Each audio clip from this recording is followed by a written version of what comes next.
Welcome to my channel. இன்றைக்கி நம்ம ப்ராக்லி rice எப்படி பண்ணுறதுன்னு பார்க்க போகிறோம். முதல்ல தேங்காவை போட்டு ஒரு பால் எடுத்து வச்சுக்கோங்க.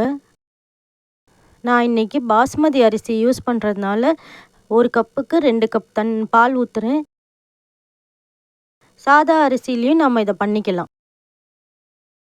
முதல்ல ஒரு பேனில் தேங்காய் பால் ஊற்றிக்கோங்க. அதில் அரிசியை போட்டு வேக வச்சு எடுத்துக்கோங்க. இதுக்கு நம்ம உப்பு போட்டு வேக வைக்கக்கூடாது. உப்பு போடாமல் வேக வச்சுக்கோங்க.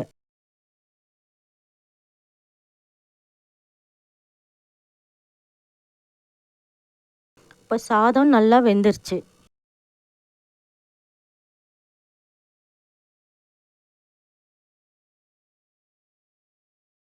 ஒரு பேனில் எண்ணெய் ஊற்றிக்கோங்க.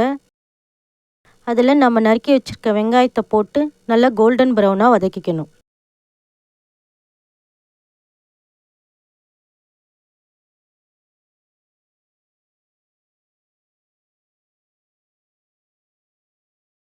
வெங்காயம் பொன்னிறமாக வதங்கினதும் அதில் நாம் இஞ்சி பூண்டு விழுது சேர்த்துக்கணும்.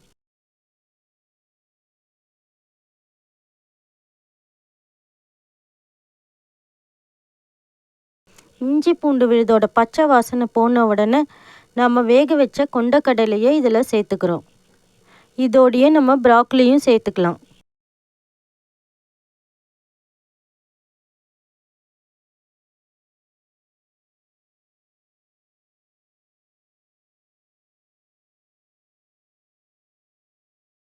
கொஞ்சமாக மஞ்சத்தூளும் மிளகாய்த்தூளும் உப்பு சேர்த்துக்கோங்க. நாம் சாதத்துக்கும் சேர்த்து இதில் இப்போது உப்பு சேர்த்துட்டோம்.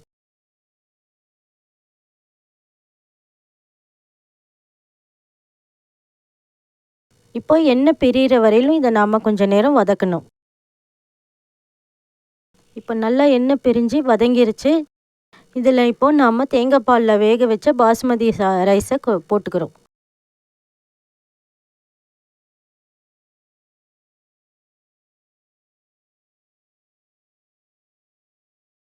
பாஸ்மதி ரைஸை சேர்த்து நல்லா மிக்ஸ் பண்ணி விடுங்க.